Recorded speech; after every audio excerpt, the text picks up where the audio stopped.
잠자기 전 듣는 옛날 이야기 60분. 잘 자라디오. 오늘도 수고 많았어요. 푹 쉬어요. 첫 번째 이야기. 거울 속의 아이. 파트 1. 속마음을 비추는 거울. 호기심과 놀람. 옛날 조선의 어느 마을에 사람의 얼굴보다 마음을 더 잘 비춘다는 이상한 거울이 있었답니다. 그 거울은 금빛 틀 안에 달빛처럼 맑은 유리를 품고 있었지요. 누가 들여다보면 마음이 맑은 사람은 맑게 비추고 속이 흐린 사람은 거울이 서서히 흐려졌다고 했답니다. 마을 사람들은 그 거울을 무서워했어요. 내 마음이 그대로 보인대. 괜히 봤다가 창피만 당하지. 그래서 아무도 가까이 가지 않았지요. 하지만 그 중에 장난꾸러기 아이 하나가 있었답니다. 이 아이의 이름은 진수였어요. 진수는 언제나 말이 앞서고 장난이 심했어요. 진수야, 오늘 숙제 다 했니? 했어요. 하고 대답하지만 사실 종이에 낙서만 가득했지요. 어른들은 그런 진수를 보며 웃으며 말했답니다. 거짓말도 귀엽지. 아직 어려서 그래. 하지만 진수는 그 말에 슬쩍 으쓱하며 조금의 거짓말쯤 괜찮겠지 하고 생각했어요. 그러던 어느 날이었어요. 진수는 친구들과 숨바꼭질을 하다가 산 아래 절 근처에 있는 낡은 집에 들어갔어요. 그리고 그 안에서 먼지 낀 천 아래에 이상하게 빛나는 무언가를 발견했답니다. 그건 바로 그 소문 속의 거울이었어요. 금빛 틀이 삐죽이 나온 채로 한쪽 귀퉁이에 달빛이 반짝였지요. 진수는 눈이 반짝였어요. 이게 바로 그 거울이야? 마음을 비춘다던 거? 그는 장난기 어린 웃음을 지으며 거울 앞으로 다가갔어요. 나는 거짓말 잘 안 하는데 뭐. 진수는 거울을 들여다봤답니다. 그런데 거울 속의 얼굴이 자신과 똑같이 생겼는데 이상하게 웃고 있었어요.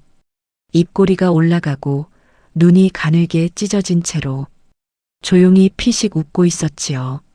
진수는 깜짝 놀라 뒤로 물러섰어요. 뭐야, 나 지금 안 웃었는데? 하지만 거울 속의 진수는 여전히 웃고 있었어요. 그리고 입술이 살짝 움직였지요. 진짜로 안 웃었을까? 순간 진수의 등골이 오싹했어요. 그는 급히 천을 덮어버리고 집 밖으로 뛰쳐나갔지요. 하지만 머릿속에는 그 웃는 얼굴이 계속 떠올랐어요. 내가 본 건 정말 내 얼굴이었을까? 그날 밤 잠을 자려 누운 진수의 꿈속에서도 그 웃는 거울의 얼굴이 다시 나타났답니다. 그리고 거울 속에서 똑같은 목소리가 속삭였어요. 내일 또 보자. 파트 2. 웃는 거울. 두려움과 혼란. 다음 날 아침 진수는 자다 깬 듯한 얼굴로 학교에 갔어요. 밤새 꿈속에서도 그 웃는 얼굴이 떠나질 않았거든요. 친구들이 장난을 쳐도 진수는 웃지 않았어요. 왜 그래, 진수야? 어제는 내가 제일 시끄러웠잖아. 아니야, 그냥 좀 피곤해. 그 말 뒤에서 친구들이 킥킥 웃자 진수는 속으로 중얼거렸어요. 그래, 나는 거짓말 안 할래. 이제부터는 진짜로 해야지. 하지만 그날 저녁 진수의 엄마가 물었답니다. 진수야, 숙제는 다 했지? 진수는 잠시 머뭇거리다가 습관처럼 대답했어요. 했어요. 그리고 그 순간 방문 너머에서 낯선 웃음소리가 들렸어요. 희미하고 낮은 목소리였지요. 정말 했을까? 진수는 온몸이 굳었어요. 누구야? 하며 방 안을 둘러봤지만 아무도 없었어요. 대신 벽에 걸린 거울이 살짝 흔들리며 빛나고 있었지요. 진수는 두려워서 이불을 뒤집었었어요. 아니야, 착각이야. 꿈이겠지. 하지만 다음 날 아침 거울 속에 자신의 얼굴을 보니 눈가에 미묘한 주름이 잡혀 있었어요. 마치 자꾸 웃던 얼굴의 흔적처럼요. 학교에서도 이상한 일이 일어났어요. 선생님이 칭찬을 하자 진수의 옆자리에 앉은 친구가 속삭였어요.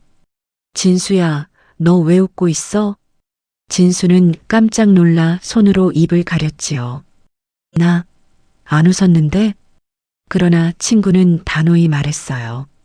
아니야, 내 얼굴이 계속 웃고 있었어. 그날 밤 진수는 다시 그 낡은 집으로 갔어요. 이 거울 때문이야. 다시 봐야겠다. 달빛이 비추는 방 안에는 먼지가 춤을 추고 있었지요. 그는 떨리는 손으로 거울 덮개를 벗겼어요. 거울 속에서는 여전히 웃는 진수가 있었어요. 또 왔구나. 넌 누구야? 난 너지. 하지만 내가 숨기려는 얼굴이야. 거울 속의 또 다른 진수는 미소 지으며 말을 이었어요. 사람들은 내가 웃을 때 좋아하잖아. 그러니까 계속 웃어야지. 진수는 고개를 저었어요. 아니야, 그건 내가 아니라. 그러나 말을 마치기도 전에 거울 속 진수가 거울 밖으로 손을 내밀었어요. 투명한 손끝이 현실의 공기를 흔들었지요. 진수는 비명을 지르고 달아났어요. 하지만 문 앞에 도착했을 때 이미 자신의 그림자가 바닥에서 웃고 있었답니다. 그 웃음이 섬뜩하게 퍼져나갔어요. 그날 이후로 마을 사람들은 진수가 항상 웃는 얼굴로 다닌다고 말했어요. 아무리 슬픈 일에도 혼이 빠진 듯한 웃음이었지요. 그 웃음은 거울 속의 진수와 똑같았답니다. 파트 3. 깨진 얼굴 깨달음과 회복. 며칠이 지나도 진수의 웃음은 멈추지 않았어요. 엄마가 화를 내도 선생님이 꾸짖어도 진수의 입가에는 늘 같은 미소가 떠 있었답니다. 얘는 왜 저렇게 웃기만 할까? 마을 사람들은 수군거렸지요. 하지만 진수의 마음속은 달랐어요. 웃음 뒤에서는 늘 두려움과 외로움이 들끓고 있었지요. 밤마다 거울 속 진수가 속삭였어요. 봐, 이제 너는 진짜 웃는 아이야. 아니야, 그건 진짜 내가 아니야. 진짜 너는 이미 사라졌지. 진수는 귀를 막았지만 그 웃음소리는 머릿속에서 떠나질 않았답니다. 어느 날 진수는 결심을 했어요. 이대로는 안 돼. 거울을 깨야 해. 그는 새벽녘 몰래 그 낡은 집으로 향했어요. 창문 너머로 달빛이 희미하게 새어나오고 있었지요. 방 안에는 여전히 그 거울이 있었어요. 그리고 거울 속에 또 다른 진수가 그를 보고 피식 웃었지요. 또 왔구나. 그래, 이번엔 끝내러 왔어. 진수는 돌멩이를 손에 쥐고 거울 앞에 섰어요. 그 순간 거울 속의 진수가 천천히 손을 들더니 말했어요. 나를 부수면 너도 사라질 거야. 괜찮아. 이제 진짜 내 얼굴을 되찾을래. 진수는 크게 돌을 내리쳤어요. 쨍그랑. 순간 눈부신 빛이 번쩍이며 거울은 수많은 조각으로 흩어졌답니다. 그리고 이상하게도 거울 조각마다 웃는 진수의 얼굴이 하나씩 비쳤어요. 그 모든 웃음이 한꺼번에 사라지듯 빛은 천천히 꺼져갔지요. 진수는 숨을 몰아쉬며 바닥에 주저앉았어요. 그리고 처음으로 아무 표정 없이 조용히 눈을 감았답니다. 거울 속의 웃음 대신 자신의 심장 소리만 또렷이 들렸어요. 다음 날 아침 마을 사람들은 이상한 일을 들었어요. 진수네 집에서 웃음소리가 멈췄대. 그래, 그럼 이제 괜찮아진 걸까? 그날 진수는 조용히 학교로 걸어갔어요. 친구들이 놀리며 말했어요. 진수야, 오늘은 안 웃네. 진수는 잠시 생각하다가 부드럽게 웃었어요. 응, 오늘은 진짜로 웃고 싶어서 웃는 거야. 그 웃음은 이전과 달랐어요. 따뜻하고 조용했지만 마음속에서부터 피어오르는 미소였지요. 그날 밤 달빛이 다시 그 낡은 집 창문을 비췄어요. 깨진 거울 조각 하나가 바닥에서 반짝였지요. 그리고 바람이 지나가며 아주 희미한 목소리가 속삭였답니다. 이제 진짜 얼굴을 찾았구나. 두 번째 이야기. 노을빛 종. 파트 1. 노을의 종소리 신비와 놀람. 옛날 산 안쪽 깊은 절에 붉은 노을빛 종이 하나 있었답니다. 이 종은 아무나 울릴 수 없고 진심 어린 손길로만 울린다는 전설이 있었지요. 그런데 누구도 그 종을 울린 적은 없었어요. 1000년 동안 단 한 번도 종소리가 들린 적이 없다지. 마을 사람들은 그렇게 말하며 아이들에게 장난삼아 겁을 줬답니다. 괜히 그 종 만졌다간 영혼이 붙잡힌다더라.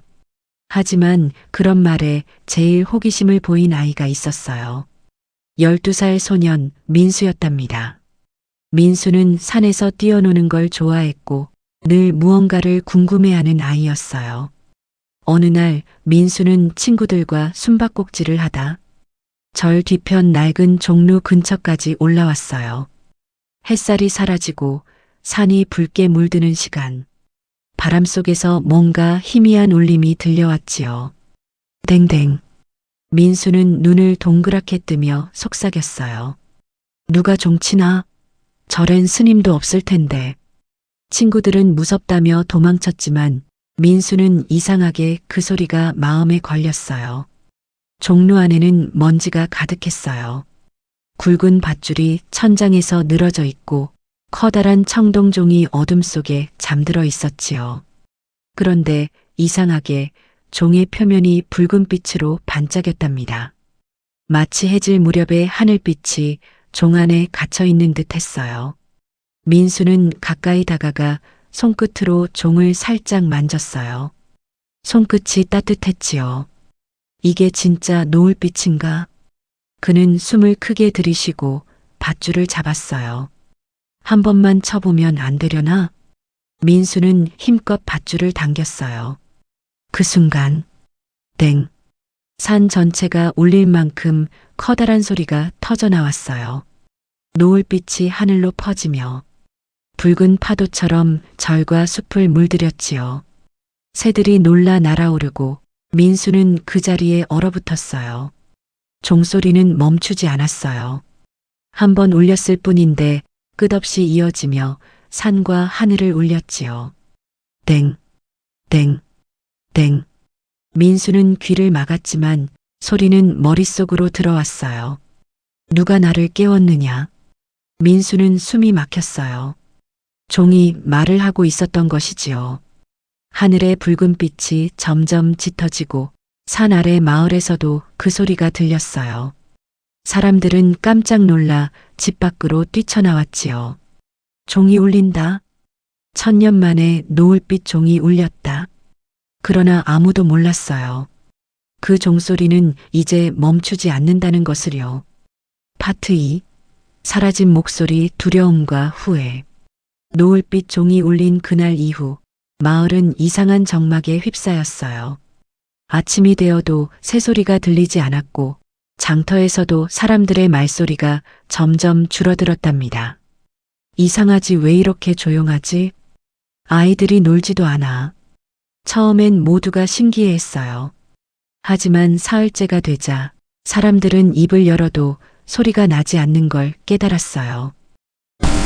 아무리 말을 해도 입모양만 움직일 뿐 목소리는 공기 속으로 사라졌지요. 민수도 마찬가지였어요. 엄마. 그는 소리쳤지만 목소리가 나오지 않았어요. 입안에서 공기만 맴돌 뿐 아무 소리도 들리지 않았지요. 엄마는 놀란 눈으로 민수를 끌어안았어요. 이건 종의 탓이야. 민수는 그렇게 생각했어요. 밤이 되자 종소리는 여전히 들려왔어요. 땡, 땡, 땡. 그 울림은 끊이지 않았어요. 민수의 가슴은 점점 무거워졌어요. 그날 밤 민수는 몰래 절로 올라갔어요. 산길에는 안개가 가득했고 바람이 나뭇가지를 흔들며 쉿하고 속삭이는 듯 했지요. 종루에 도착했을 때 붉은 종은 여전히 빛을 내며 울리고 있었어요. 멈춰, 제발 멈춰. 민수는 속으로 외쳤지만 목소리가 나오지 않았지요. 그때 종에서 낮고 묵직한 소리가 들렸어요. 너는 왜 나를 울렸느냐? 민수는 손짓으로 답하려 했어요. 그냥 궁금했어요. 호기심은 죄가 아니지.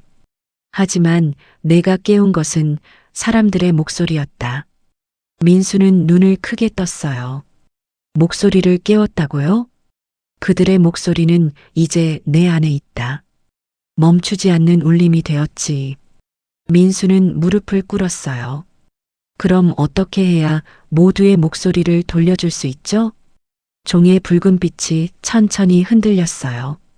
진심으로 후회하고 다시 진심의 울림을 들려줄 때 민수는 고개를 끄덕였어요.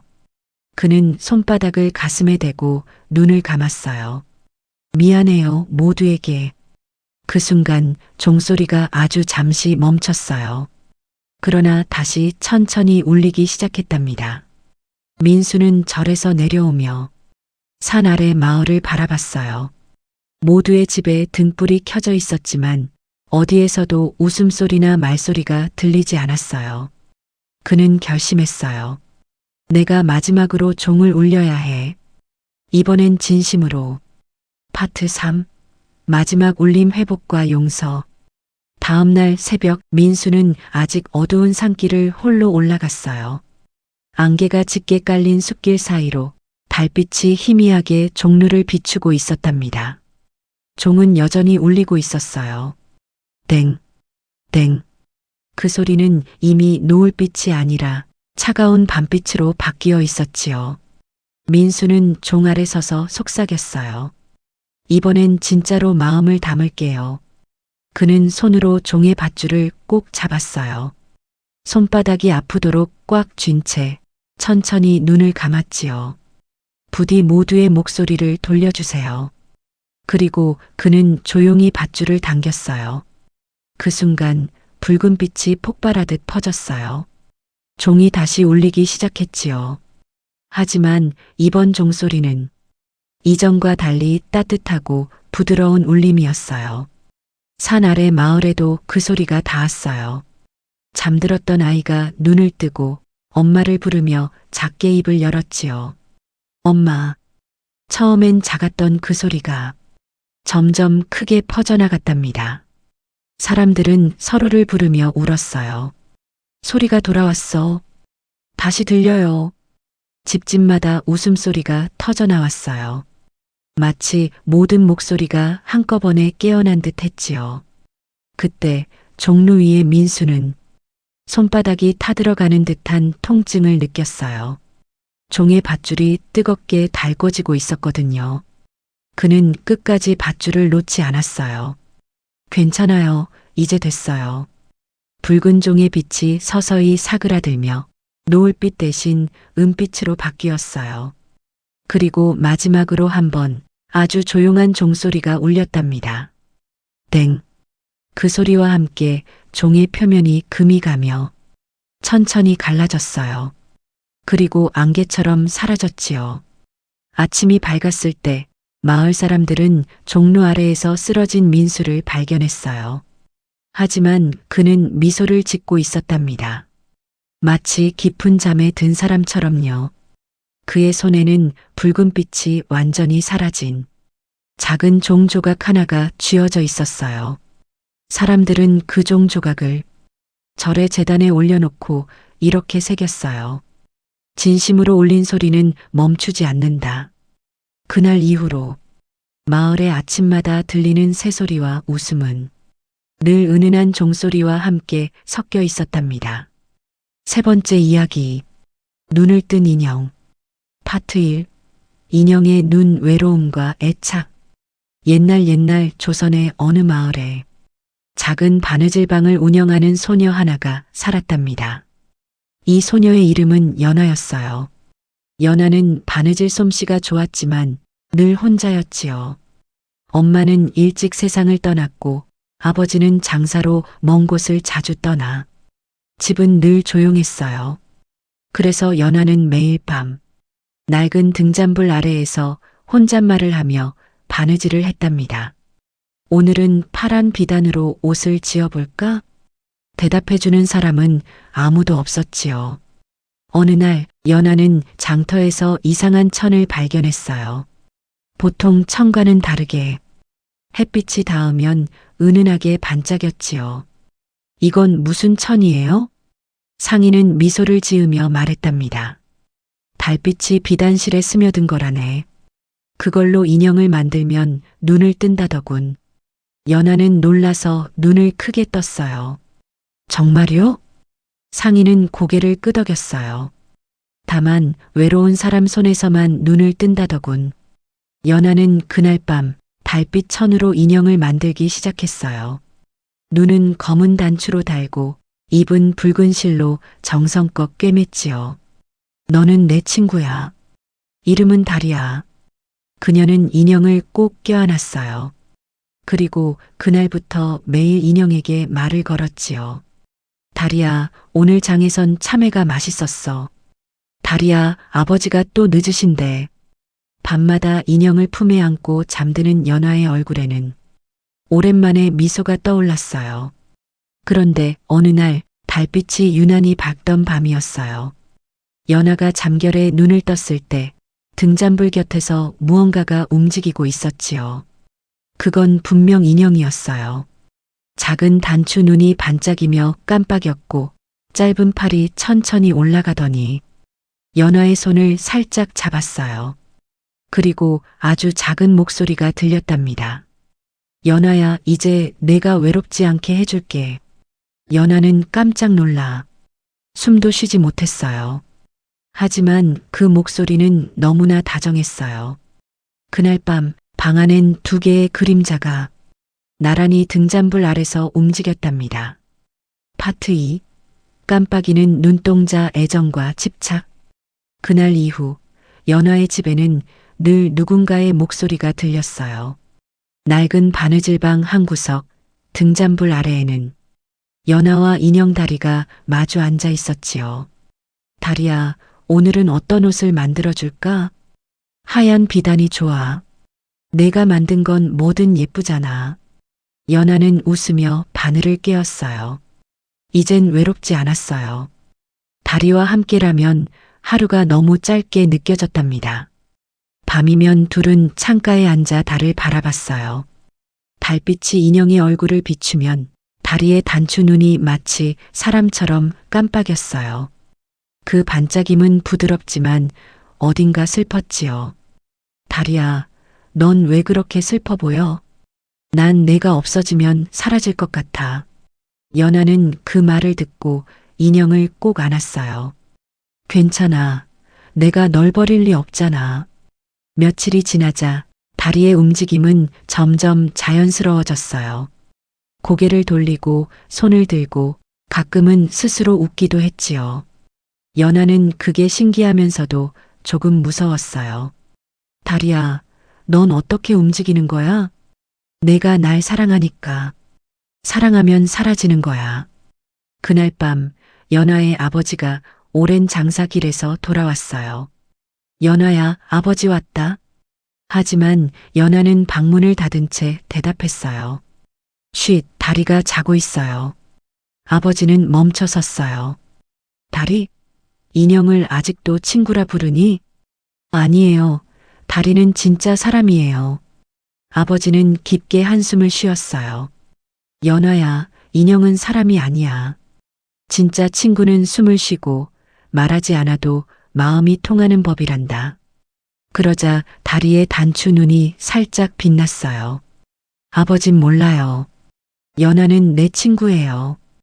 그 말에 등잔불이 흔들렸고 아버지는 등잔불을 붙잡으며 놀란 눈으로 인형을 바라봤어요. 지금 인형이 말을 했니? 그날 밤 연하는 잠들지 못했어요. 어둠 속에서 다리의 손이 그녀의 손을 꼭 잡았지요. 연하야, 아버지가 날 싫어해. 나를 버리면 넌 또 혼자가 될 거야. 연하의 눈이 커졌어요. 그럴 리 없어. 아버지는 나를 사랑해. 사랑하는 사람은 떠나지 않아. 하지만 아버진 또 장사하러 갈 거야. 연하는 고개를 숙였어요. 언제나 혼자였던 기억이 다시 떠올랐어요. 그럼 넌 내 옆에 있어 줄 거지? 물론이지. 영원히. 다리의 눈동자가 그 말과 함께 한번 천천히 깜빡였어요. 그 빛이 방 안을 환하게 비췄지요. 다음 날 아침 아버지가 문을 열며 연아를 불렀어요. 연아야, 밥 먹. 말이 멈췄어요. 방 안에는 연아가 인형을 꼭 안은 채 앉아 있었지요. 창문 사이로 들어온 햇살이 두 얼굴을 비추었어요. 그런데 그 순간 연아의 눈동자가 살짝 빛났어요. 인형 다리의 단추 눈처럼 부드럽고도 낯선 빛이었지요. 아버지는 두 손을 내리고 속삭이듯 말했어요. 연아야, 내가 거기 있구나. 파트 3.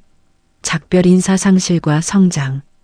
그날 밤 연아는 이상한 꿈을 꾸었어요. 방 안가득 달빛이 쏟아지고 그 한가운데에 인형 다리가 서 있었지요. 다리의 눈은 더 이상 단추가 아니었어요. 진짜 사람의 눈처럼 반짝였고 그 속엔 외로움이 깊게 잠들어 있었답니다. 연아야. 다리가 조용히 부르자 연아는 고개를 들었어요. 왜 그래, 다리야? 이젠 나를 보내줘. 무슨 소리야? 너 없으면 난 혼자야. 아니야. 넌 이미 혼자가 아니야. 내 마음이 나를 만들었으니까 이제 그 마음을 다른 사람에게 나눠줘야 해. 연아는 울음을 터뜨렸어요. 싫어. 널 잃으면 난 또 혼자야. 그때 다리가 미소 지었어요. 연아야, 외로움은 나쁜 게 아니야. 내가 사랑을 기억하게 해주는 마음이니까. 그 순간 다리의 몸에서 은빛 천이 바람처럼 풀리기 시작했어요. 실들이 달빛에 녹아 하나씩 사라졌고 마지막으로 두 눈만 남았지요. 그 눈이 반짝이며 말했어요. 나를 만든 건 너야. 그러니 넌 나보다 더 따뜻하단다. 연아는 그 자리에서 엎드려 울었어요. 그 눈물 한 방울이 다리의 얼굴에 떨어지자 눈동자 속 빛이 천천히 꺼졌답니다. 방 안에는 고요만이 남았어요. 아침이 밝았을 때 아버지가 조심스레 문을 열었어요. 연아야. 방 안엔 연아가 작은 단추 하나를 손에 쥐고 앉아 있었지요. 그녀는 눈가를 닫고 미소 지었어요. 아버지, 이 단추는 제 친구였어요. 그래, 이제 그 친구는 어디 있니? 제 마음속에요. 아버지는 아무 말 없이 딸을 꼭 안아주었어요. 그 품에서 연아는 처음으로 울지 않았어요. 대신 작은 숨을 고르고 속삭이듯 말했답니다. 이젠 사람한테 말을 걸어볼래요. 그날 이후 연아는 다시 마을 아이들과 어울리기 시작했어요. 웃음이 많고 손재주가 좋은 소녀로 자랐지요. 밤마다 창가에 앉아 달을 보면 그녀는 손에 쥔 단추를 살짝 흔들며 속삭였어요. 다리야, 오늘은 행복해. 그러면 달빛이 조용히 반짝이며 대답했답니다. 그래, 그게 바로 내 진짜 웃음이야. 네 번째 이야기. 물레의 노래. 파트 1. 돌아가는 노래 사랑과 약속. 옛날 조선의 어느 바닷가 마을에 솜씨 좋은 배짜기 아씨가 살았답니다. 그녀의 이름은 소윤이었지요. 소윤은 손끝이 부드러워서 그녀가 돌리는 물레에서는 언제나 고운 실소리와 함께 노래가 흘러나왔어요. 슥슥 또르르. 그 소리를 들으면 마을 사람들은 말했답니다. 오늘도 소윤 아씨의 물레가 노래하네. 소윤은 그 물레를 아주 아꼈어요. 그건 돌아가신 어머니가 남겨준 물레였고 사랑하는 약혼자 하람에게 줄 옷감을 짜던 중이었거든요. 하람은 바다 건너 상인으로 떠났고 돌아올 때까지 물레를 멈추지 마오. 그 약속만을 남기고 떠났답니다. 그 후로 몇 해 동안 소윤은 매일 같은 자리에 앉아 물레를 돌렸어요. 슥슥 또르르. 그 노래 같은 소리에 바람도 햇살도 마을의 하루도 함께 흘러갔지요. 마을 아이들이 물었어요. 아씨, 물레는 왜 매일 돌리세요? 소윤은 미소 지으며 대답했답니다. 돌리지 않으면 그 사람의 마음도 멈출까봐. 아이들은 그 말이 어려워서 그저 고개를 끄덕였어요. 하지만 세월이 흘러도 하람은 돌아오지 않았어요. 봄이 가고 여름이 오고 가을이 와도 편지는 오지 않았지요.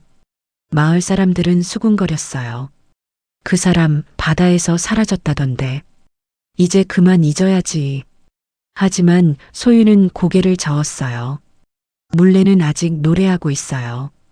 그 노래가 멈출 때까지 전 기다릴 거예요. 그날 밤 소유는 등잔불 아래에서 속삭였어요. 하람님, 제 마음은 이 실처럼 이어져요. 당신이 어디에 있든 이 소리가 들리길 바래요.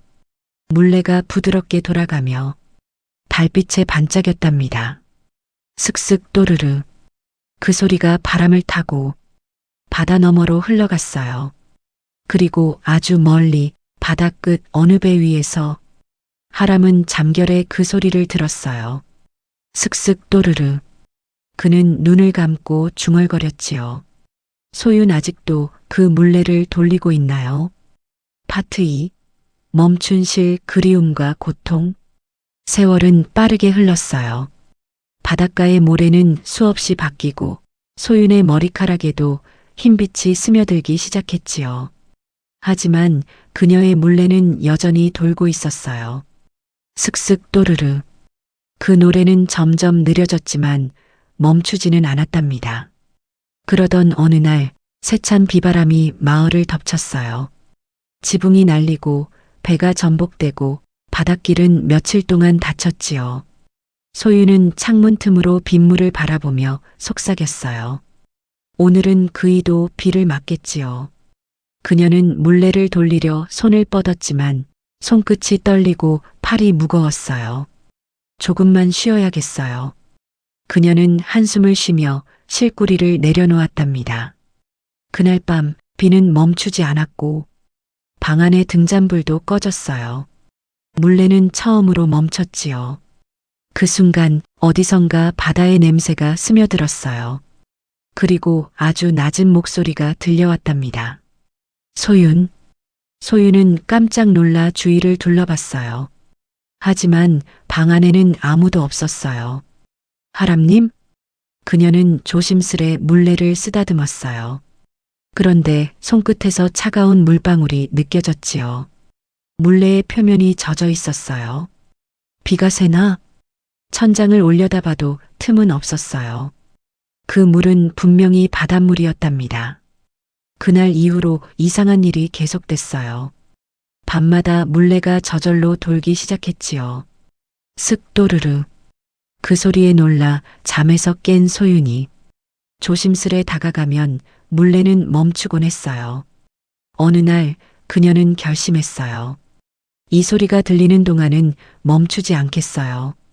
그녀는 다시 손을 얹었어요. 그러자 물레가 부드럽게 돌아가기 시작했지요.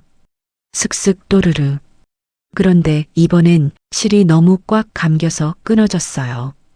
툭 소리와 함께 실이 땅에 떨어지자 물레의 노래가 멎었답니다. 소유는 멍하니 떨어진 실을 바라보았어요. 끊어졌네요. 내 기다림처럼. 그녀는 무릎을 꿇고 실구리를 감싸 안았어요. 눈물이 뚝뚝 떨어져 실에 스며들었지요. 그 눈물은 달빛을 받아 반짝였어요. 그리고 바람에 실이 살짝 흔들렸어요. 그날 밤 바다 저편에서는 또 한 사람의 눈물이 떨어졌어요. 긴 항해 끝에 배가 뒤집히며 하람은 마지막으로 속삭였답니다. 소윤 기다려줘서 고마워요. 파트 3. 다시 돈 물레 희망과 재회. 그 후로 몇 해가 더 흘렀어요. 소윤은 이제 마을의 누구보다 조용한 여인이 되었지요.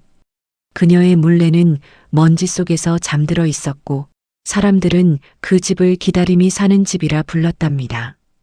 그러던 어느 봄날이었어요. 새순이 돋고 바람이 따뜻하게 불어오던 날 소윤은 마루에 앉아 잠시 잊고 있던 물레를 바라봤어요.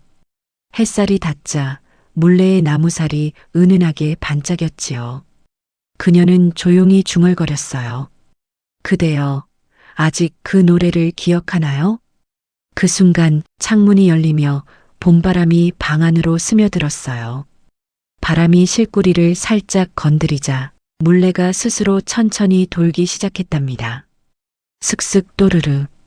그리운 그 소리였어요. 소윤의 눈가가 젖었어요. 그녀는 조심스레 손을 물레 위에 올렸어요. 그러자 손끝이 따뜻해졌지요. 이건 하람님의 손 같아요. 그녀는 실을 다시 감기 시작했어요. 그리고 낮게 노래를 흥얼거렸답니다.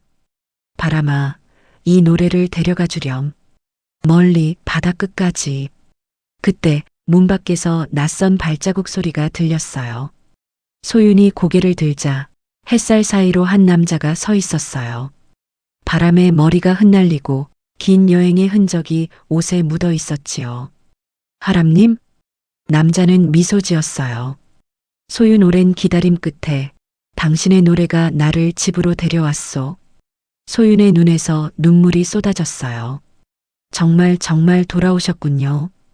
당신의 물레가 부르는 소리가 밤마다 내 꿈을 깨웠소. 그 말에 소윤은 웃으며 물레를 한 번 더 돌렸어요. 슥슥 또르르.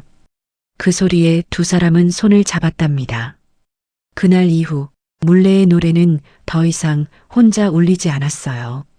바람이 불면 실소리가 마을을 돌았고 아이들은 그 소리를 들으며 말했지요.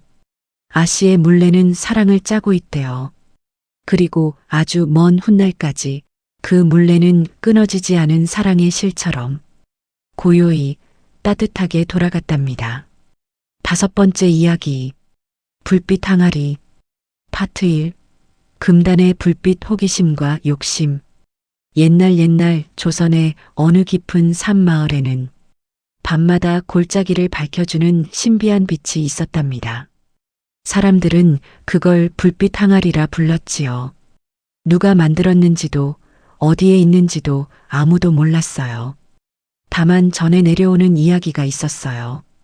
그 항아리엔 하늘에서 떨어진 불씨가 담겨 있다. 그러나 욕심 많은 자가 만지면 그 불은 꺼지고 마을엔 어둠이 내린다. 그래서 사람들은 그 빛을 멀리서 바라보기만 했어요. 밤마다 산 위에 걸린 듯한 붉은 빛이 달빛처럼 마을을 환히 비추곤 했지요. 하지만 그 마을엔 늘 불만이 많고 욕심이 많은 사내가 있었어요. 그의 이름은 길수였답니다. 길수는 늘 투덜거렸지요. 남들은 다 편하게 사는데 왜 나만 이 고생이냐? 그는 돈도 명예도 심지어 빚마저 갖고 싶어 했어요. 어느 날 그는 산 위에서 그 불빛을 직접 보기로 결심했어요. 하늘에서 떨어진 불이라면 내 손으로 잡을 수 있겠지. 마을 어른들이 말렸어요. 길수야, 그건 건드리면 안 되는 거다. 하지만 길수는 코웃음을 쳤지요. 불이 무서워서 어찌 살겠습니까? 불은 가진 자의 것이지요. 그날 밤 달도 없는 어둠 속에서 길수는 산길을 올랐어요. 손에는 빈 항아리 하나를 들고 있었답니다. 산새도 잠든 시간 골짜기 끝에서 붉은 빛이 희미하게 흔들리고 있었어요. 그건 정말로 항아리 안에서 나오는 불빛이었지요. 빛은 따뜻하면서도 눈부셨고 주변 공기마저 은은하게 빛나고 있었어요. 길수는 숨을 죽였어요. 이게 바로 불빛 항아리인가? 그는 손을 내밀어 항아리를 들어 올렸어요. 그 순간 항아리 안에 불이 흔들리며 작은 목소리를 냈지요. 나를 왜 깨우느냐? 길수는 움찔했지만 곧 비웃듯 웃었어요. 내가 널 잘 써주면 될 게 아니냐? 그러자 불빛이 잠시 일렁였어요. 나는 나눌 때만 빛나는 불이다. 말도 잘하네. 그럼 널 더 크게 피워서 내 집을 밝히지. 길수는 조심스레 불을 자기 항아리에 옮겨 담았어요. 불은 잠시 파르르 떨렸지만 곧 조용히 잠들었답니다. 그날 밤 길수의 집은 마을에서 가장 밝은 빛으로 가득 찼어요. 사람들은 놀라며 수군거렸지요. 길순의 집에서 하늘빛이 내려오네. 그가 그 불을 가져온 거야? 길순은 창문을 열고 외쳤어요. 이젠 나도 부자가 됐소. 하지만 아무도 몰랐어요. 그 항아리 속 불빛이 아주 천천히, 아주 조용히 작아지고 있었다는 것을요. 파트 2. 번지는 그림자 욕심과 재앙. 그날 이후로 길수의 집은 밤마다 나처럼 환했어요. 집안의 벽에는 그림자가 하나도 없었지요. 마을 사람들은 처음엔 부러워했어요. 길수는 참 운이 좋다. 그 항아리 불빛은 신의 축복이래. 길수는 점점 거만해졌어요. 내가 그 불을 찾아낸 건 내 힘이지 하늘 덕이 아니오. 그는 이웃에게 큰 소리로 자랑하며 말했어요. 이 불 덕분에 난 더 이상 어둠 속에 살지 않아. 하지만 그 말이 끝나자마자 불빛이 잠시 깜빡였어요. 마치 무언가가 불쾌하다는 듯이요. 길수는 고개를 갸웃했지만 곧 무시하고 항아리를 더 환히 비추게 했어요. 며칠 뒤 이상한 일이 일어나기 시작했어요. 밤이 되어도 마을의 등불이 켜지지 않았지요. 사람들이 등잔불을 붙여도 불꽃이 이내 꺼져버렸어요. 왜 이러지? 길순의 집빛 말고는 아무것도 안 켜져. 마을은 점점 어두워졌어요. 그리고 이상하게도 길순의 집 불빛은 점점 더 강하게 타오르며 주변 어둠을 집 안으로 끌어들이고 있었지요. 그날 밤 길수는 항아리를 바라보다가 이상한 걸 발견했어요. 불빛 아래 바닥에는 검은 그림자가 하나 생겨 있었어요. 그런데 그 그림자가 자신의 그림자가 아니었답니다. 그림자는 천천히 움직이며 속삭였어요. 길수야, 너의 빛은 나의 밥이 된다. 뭐야, 넌 누구야? 나는 내 욕심의 그림자. 넌 나를 키웠고 이제 나도 배가 고프다. 그림자는 천천히 길수의 발끝에 닿았어요. 차가운 기운이 온몸으로 퍼졌지요. 길수는 항아리를 움켜쥐며 소리쳤어요. 꺼져라. 이건 내 거야. 불은 내 것이 아니야. 나눔 없이 빛나는 불은 결국 어둠을 만든다. 길수는 항아리를 창문 밖으로 내던졌어요. 하지만 항아리는 깨지지 않았어요. 대신 항아리 속 불이 갑자기 일어나더니 천장을 향해 치솟았지요. 그 빛은 눈부셨지만 차가웠어요. 그리고 집안의 그림자들이 하나둘씩 살아 움직였답니다. 길수는 비명을 지르며 도망쳤어요. 이럴 리가 없어. 난 빛을 가졌는데. 그가 집 밖으로 뛰쳐나온 순간 항아리 안의 불이 퓨 소리를 내며 꺼졌지요. 순간 세상이 캄캄해졌어요. 그날 새벽 마을은 완전한 어둠에 잠겼어요. 새소리도 사람 소리도 들리지 않았어요. 누구도 불을 붙일 수 없었답니다. 어둠 속에서 사람들은 서로 손을 잡으며 속삭였어요. 우린 이제 어떻게 살아? 길수의 불 때문이야. 욕심이 하늘의 불을 빼앗았대. 하늘이 노했구나. 길수는 산 아래 바위에 앉아 텅 빈 항아리를 안고 있었어요. 그 안에는 이제 아무런 불빛도 없었어요. 그의 얼굴에는 어두운 그림자만이 남아 있었지요. 파트 3. 남겨진 불씨 깨달음과 희생. 밤은 끝이 없었어요. 하늘엔 별빛조차 보이지 않았고 마을은 까만 종이처럼 잠들어 있었답니다. 아이들은 울고 노인들은 떨었지요. 이렇게 어둠이 깊은 건 처음이야. 사람들은 서로 손을 잡으며 하루하루를 버텼어요. 그 사이 길수는 산 아래에서 며칠째 돌아오지 않았어요. 누구도 그를 찾지 않았지요. 하지만 어느 날 새벽 작은 소년 하나가 그의 집 근처로 다가갔어요. 소년의 이름은 윤이었답니다. 윤이는 어둠 속에서도 길을 찾고 있었어요. 불이 사라졌어도 누군가는 다시 밝혀야지. 윤이는 길수의 버려진 집에서 깨진 항아리를 발견했어요. 그 안에는 불 대신 작은 잿빛 돌멩이 하나가 남아 있었지요. 그건 차갑게 식은 불씨였어요. 윤희는 돌멩이를 손에 쥐고 말했어요. 그래도 아직 따뜻해. 그는 그 불씨를 품에 안고 산길을 올랐어요. 할머니가 그러셨어. 불은 나눠야 오래 간다고. 윤희는 마을 중심으로 내려가 사람들에게 그 돌멩이를 보여줬어요. 여기 아직 불씨가 있어요. 사람들은 고개를 저었어요. 그건 그냥 돌이야. 이제 빛은 끝났어. 하지만 윤희는 포기하지 않았어요.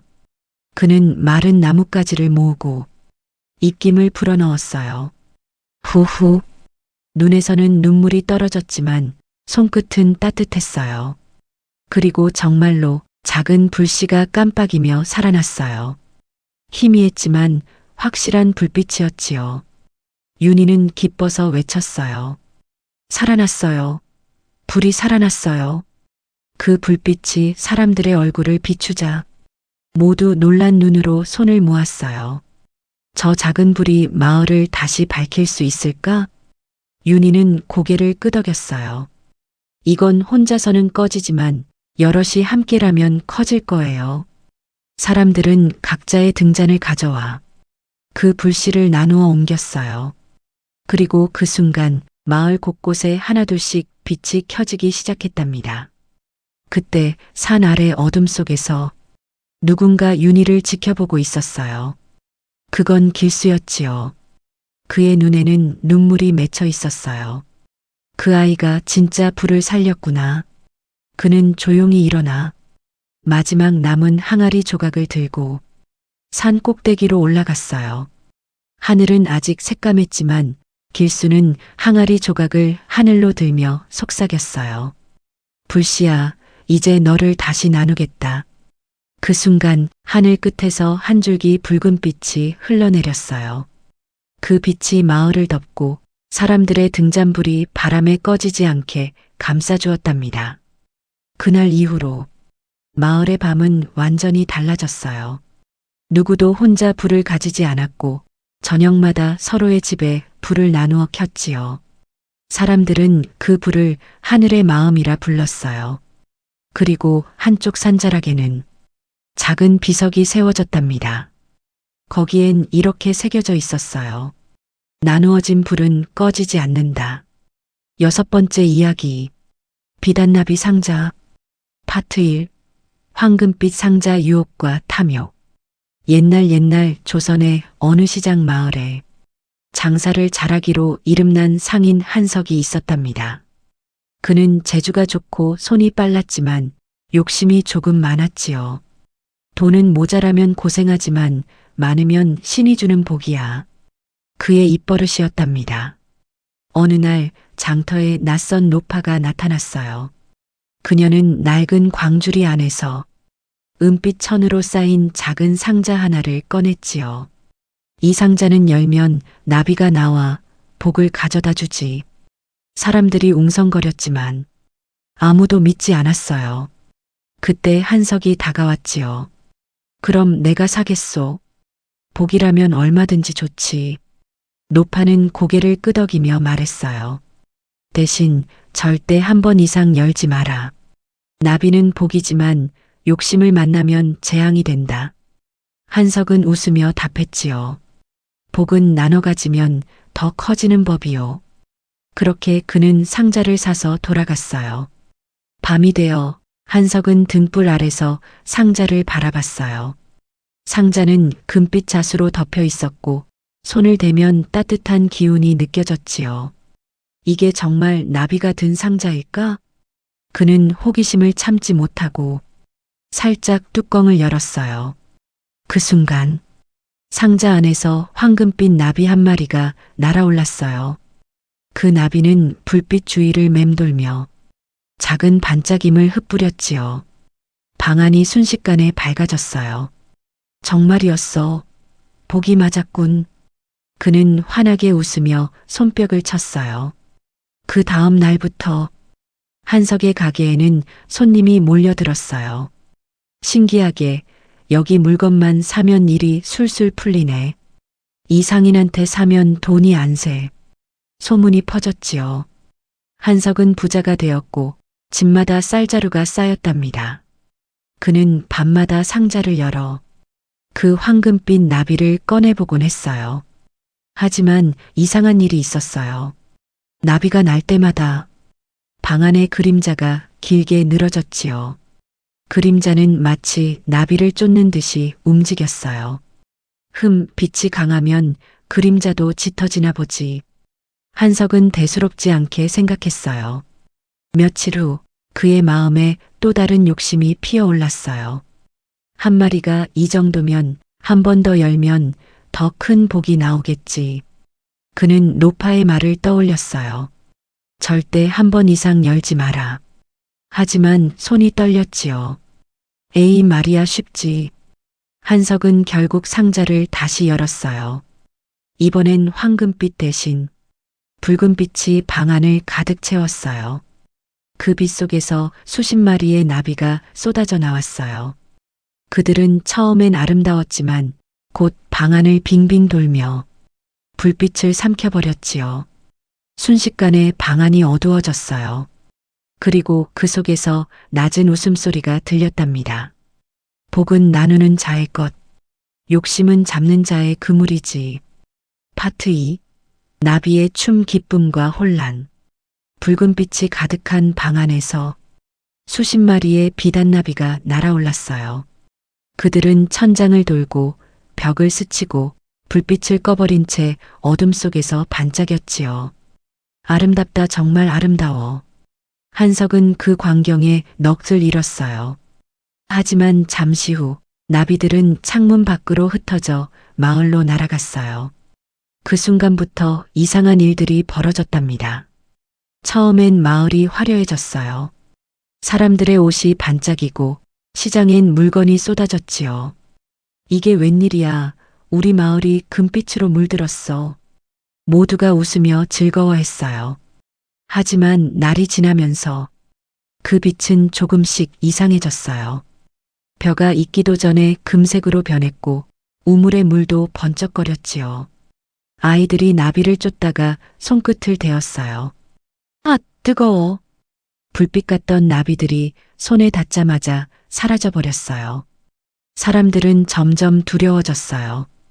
이건 복이 아니라 저주야. 누가 그 상자를 열었지? 그 소문은 순식간에 퍼졌어요. 한석은 불안했어요. 이건 내 탓이 아니야. 그저 2번 열었을 뿐인데. 하지만 밤마다 집 안에서 낮게 속삭이는 소리가 들렸어요. 2번은 욕심, 3번은 멸망. 그 목소리는 나비들이 날던 소리 같았어요. 누구야? 누가 말하는 거야? 한석은 상자를 붙잡고 흔들었어요. 그러자 상자가 열리며 붉은 나비 한 마리가 천천히 나왔어요. 그건 다른 나비들과 달리 눈처럼 하얀 빛이 섞여 있었어요. 한석, 너는 무엇을 얻었느냐? 난 돈도 얻고 이름도 얻었지. 하지만 내 마음은 비어 있지 않느냐? 비어 있다니, 내가 가진 게 얼마나 많은데. 나비는 고개를 저으며 날개를 폈어요. 욕심이 많은 자는 빛을 가두려 하고 빛을 가둔 자는 어둠을 불러온다. 그 순간 나비의 날개에서 불빛이 번쩍하며 방 안의 모든 거울이 깨졌어요. 유리 조각마다 한석의 얼굴이 수십 개로 갈라졌어요. 그의 눈동자는 공포로 흔들렸지요. 그만, 이제 그만. 그가 상자를 닫으려 했지만 붉은 빛은 이미 밖으로 새어나가 마을을 뒤덮고 있었어요. 집 바깥에서 사람들이 비명을 질렀어요. 하늘이 불타고 있어. 나비들이 태양을 가려. 한석은 상자를 꼭 붙잡은 채 무릎을 꿇었어요. 나비야 제발 돌려줘. 이 빛이 복이라면 난 이제 그 복이 두렵다. 나비는 조용히 대답했어요. 복은 나누면 날개가 되고 욕심은 불이 되어 타오른다. 파트 3. 다친 마음 후회와 평온. 하늘은 붉게 물들고 마을은 불빛에 삼켜진 듯 했어요. 나무는 불타는 듯 흔들렸고 사람들의 그림자는 제멋대로 춤을 췄지요. 그때 한석의 집 문 앞에서 작은 아이의 목소리가 들렸어요. 아저씨, 나비들이 무서워요. 그 말에 한석은 정신이 번쩍 들었어요. 문틈 사이로 아이의 눈이 보였지요. 그 눈에는 불빛이 비치지 않았어요. 순수하고 맑은 빛이었지요. 한석은 아이를 품에 안으며 속삭였어요. 괜찮다, 내가 이걸 멈추마. 그리고는 떨리는 손으로 상자를 들었어요. 상자 안에서는 여전히 붉은 나비의 웃음소리가 들려왔어요. 한석, 넌 아직도 버리지 못했구나. 이젠 버릴 거야. 이 빛이 아니라 내 마음을 닫겠어. 그는 상자를 꼭 쥐고 가게 뒤 산길을 올랐어요. 바람이 거세게 불어 나비들이 따라붙었지만 그는 한 걸음도 멈추지 않았어요. 산꼭대기에 오르자 하늘이 점점 어두워지기 시작했어요. 붉은 불빛이 스르르 사라지고 바람이 잠잠해졌지요. 한석은 숨을 고르고 상자를 바위 위에 올렸어요. 이 상자는 내가 처음 욕심을 낸 순간부터 나를 잡고 있었지. 이젠 너를 다시 잠들게 하마. 그가 상자를 덮자 붉은 빛이 마지막으로 번쩍하더니 나비들이 하늘로 흩어졌어요. 그 중 하나가 마지막으로 내려와 그의 어깨에 앉았지요. 이제야 알았구나. 욕심이란 바람 같아서 손으로 쥐면 사라지고 내버려 두면 향기가 되는 법이지. 한석은 미소 지으며 고개를 끄덕였어요. 그래, 이제 너희는 자유로워.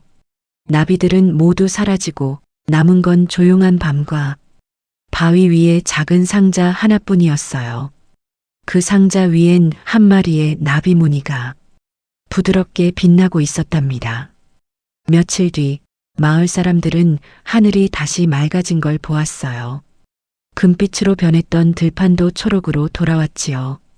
그리고 마을 어귀에는 새로운 나비들이 날아다녔어요. 하지만 그들의 날개는 이제 화려한 금빛이 아니라 부드럽고 투명한 비단빛이었답니다. 그날 이후 사람들은 말했어요. 복은 잡는 게 아니라 살며시 손바닥 위에 올려놓는 거야. 그리고 장터 한켠 한석의 빈 가게에는 작은 나비 무늬가 남아 있었답니다. 햇살이 스치면 그 무늬가 반짝이며 속삭였어요. 진짜 복은 나비처럼 가벼운 마음이란다. 7번째 이야기. 검은 우산. 파트 1. 비 오는 밤 공포와 호기심. 옛날 조선의 어느 산골 마을엔 비만 오면 사람들이 집 밖을 나가지 않았어요. 그 이유는 바로 검은 우산의 전설 때문이었지요. 마을 어른들은 아이들에게 말했답니다. 비 오는 밤에 낯선 우산 아래로 들어가면 그 사람은 다시 돌아오지 못한다. 하지만 사람들은 그게 헛소문이라 생각했어요. 비가 오는 날이면 그저 창밖을 바라보며 오늘도 검은 우산이 떠돌겠지 하곤 했지요. 그 마을에는 13살 난 소년 재윤이 살고 있었어요. 재윤은 겁이 많지만 궁금한 게 많은 아이였어요. 정말 검은 우산이 사람을 데려간대? 친구들이 겁을 주면 에이, 그런 게 어딨어 하면서도 눈빛이 반짝였지요. 그러던 어느 날 밤 천둥이 요란하게 치고 바람이 골목을 휘몰아쳤어요. 빗줄기는 마치 하늘이 쏟아내는 실 같았지요. 재윤은 창문에 매달려 바깥을 내다봤어요. 그때였어요. 비 내리는 길 끝에서 검은 우산 하나가 천천히 움직이고 있었어요. 그 밑에 사람의 발이 보였지만 얼굴은 그림자에 가려져 있었지요. 우산 끝에서는 물방울이 또르르 떨어졌어요. 재윤은 숨을 죽였어요. 진짜였어. 그는 그 장면에서 눈을 떼지 못했어요. 우산은 골목을 따라 천천히 걸어가다 갑자기 멈췄어요. 그리고 아주 천천히 고개가 재윤의 창문 쪽으로 돌아왔지요. 순간 우산 밑에서 새하얀 손이 나와 창문을 툭 하고 두드렸어요. 비를 피하지 않겠니? 재윤은 숨이 막혔어요. 누구세요? 비가 너무 세잖니. 잠깐만 우산 밑으로 들어와. 그 목소리는 이상하게 따뜻했어요. 하지만 동시에 차갑기도 했지요. 재윤은 머릿속이 복잡했어요. 이게 바로 그 검은 우산인가? 그때 창문이 바람에 덜컥 열렸어요. 찬비가 방 안으로 쏟아졌지요. 우산을 든 그림자가 한 걸음 또 한 걸음 다가왔어요. 그리고 그 밑에서 두 개의 눈이 빗속에서 반짝였답니다. 비를 피하자꾸나. 그 목소리에 재윤은 몸이 굳었어요. 하지만 이상하게도 그 우산 밑은 아주 따뜻해 보였답니다. 빗줄기가 닿지 않았고 안쪽엔 고요함이 있었어요. 재윤은 문득 발을 내딛었어요. 그리고 그 순간 바람이 세차게 불며 등불이 꺼졌어요. 마을의 모든 불빛이 한순간에 사라졌답니다. 파트 2. 사라지는 사람들, 두려움과 선택. 그날 밤 이후 재윤의 집에는 아무 일도 없는 듯 고요했어요. 하지만 다음 날 아침 마을 사람들은 이상한 소식을 들었지요. 어젯밤에 저 집 아이가 안 보인대. 또야? 이번엔 세 번째라잖아. 사람들은 서로 얼굴을 마주보며 두려움에 떨었어요. 비가 오는 날마다 한 사람씩 사라지고 있었어요. 그리고 그들이 마지막으로 보인 곳엔 언제나 젖은 검은 우산 하나가 놓여 있었답니다. 그날 밤도 비가 내렸어요. 재윤은 잠에서 깼어요. 몸이 차가워졌고 주변은 물안개처럼 뿌옇게 변해 있었지요. 그의 발밑엔 낯선 길이 펼쳐졌어요. 그리고 바로 앞 그 검은 우산이 서 있었어요. 비를 피하자꾸나, 재윤아. 그 목소리가 다시 들렸어요. 이번엔 더 부드럽고 슬펐지요. 누구세요? 왜 제 이름을 알아요? 난 오래전부터 널 알고 있었단다.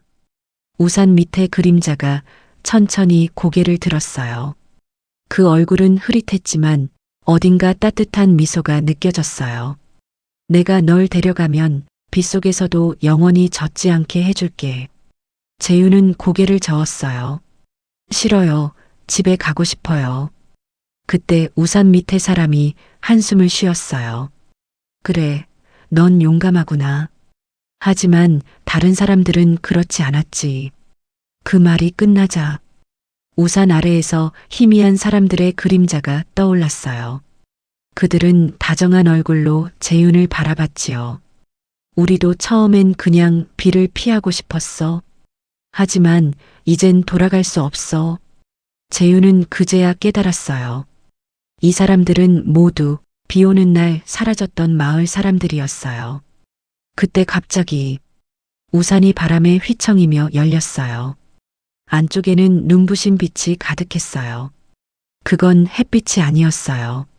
마치 빗속의 하늘이 뒤집혀 모든 눈물이 빛으로 바뀐 것 같았지요. 재윤아, 내가 나를 덮어야 한다. 덮어요? 그래야 이 비가 멈춘다. 내 마음이 다른 이들을 대신해야 하니까. 재윤은 두려웠어요. 하지만 문득 떠올랐어요. 비가 올 때마다 사라진 사람들, 그들의 웃음소리, 그들의 집. 그는 결심했어요. 좋아요. 대신 제가 덮을게요. 그 순간 검은 우산이 천천히 재윤의 머리 위로 내려왔어요. 그리고 세상이 고요해졌어요. 빗소리도 바람소리도 사라졌지요. 단지 그의 귓가에 작은 목소리만이 들렸어요. 이제 너는 이 마을의 우산이 될 거야. 파트 3. 마지막 비 용기와 구원. 하늘은 아직도 비를 쏟아내고 있었어요. 하지만 그 빛 속에서 이상하게도 재윤이 서 있는 자리만은 조용하고 따뜻했답니다. 그의 손에는 검은 우산이 들려 있었어요. 우산 속 공기는 포근했고 바깥의 비는 절대 안으로 들어오지 않았지요. 그 대신 우산 끝자락에서 희미한 빛이 흘러나왔어요. 재윤은 고개를 들어 하늘을 봤어요. 내가 이걸 덮으면 정말 모두를 구할 수 있을까? 그때 우산 속에서 낮고도 다정한 목소리가 들려왔어요. 비는 두려움이 흘린 눈물이지. 누군가가 그것을 받아내야 멈추는 법이야. 재윤은 천천히 마을 쪽으로 걸어갔어요. 길에는 여전히 비가 퍼붓고 있었지만 그가 지나가는 곳마다 비가 멈추고 땅이 마르고 사람들이 얼굴을 내밀기 시작했어요. 빗줄기가 멈췄어. 저기 재윤이다. 사람들은 놀라며 속삭였지요. 재윤은 우산을 들어 올렸어요. 모두 이 밑으로 들어오세요. 그 말이 입 밖으로 나오자 따뜻한 바람이 불며 아이들이 어른들이 우산 아래로 모여들었어요. 하지만 우산은 하나뿐이었어요. 그런데 신기하게도 사람들이 들어올수록 우산이 점점 커졌지요. 검은 천이 바람에 펴지고 그 아래엔 마을 전체가 들어가 버렸어요. 잠시 후 마지막 빗방울이 떨어졌어요. 하늘이 조용해졌고 햇빛이 구름 사이로 스며들었지요. 마을 사람들은 놀라서 주위를 둘러봤어요. 비가 멈췄어. 우리 살아났어. 하지만 아무리 둘러봐도 재윤은 보이지 않았어요. 대신 마을 한가운데 검은 우산 하나가 세워져 있었지요. 그 우산의 안쪽은 은은한 빛으로 물들어 있었어요. 그날 이후 비가 오는 날이면 사람들은 그 우산 아래로 모여들었답니다. 그곳에선 아무리 비가 와도 단 한 방울의 물도 떨어지지 않았지요. 아이들은 속삭였어요. 이건 재윤 우산이야. 그가 우리를 덮어준대. 그리고 하늘에서 천둥이 칠 때면 어디선가 그의 목소리가 들려왔어요. 괜찮아요. 비는 두렵지 않아요. 내가 여기 있으니까요. 그 후로 그 마을에는 비가 아무리 와도 사람들은 두려워하지 않았어요. 왜냐하면 모두 알고 있었거든요. 진짜 용기란 자신을 감추는 게 아니라 누군가를 덮어주는 마음이라는 걸요.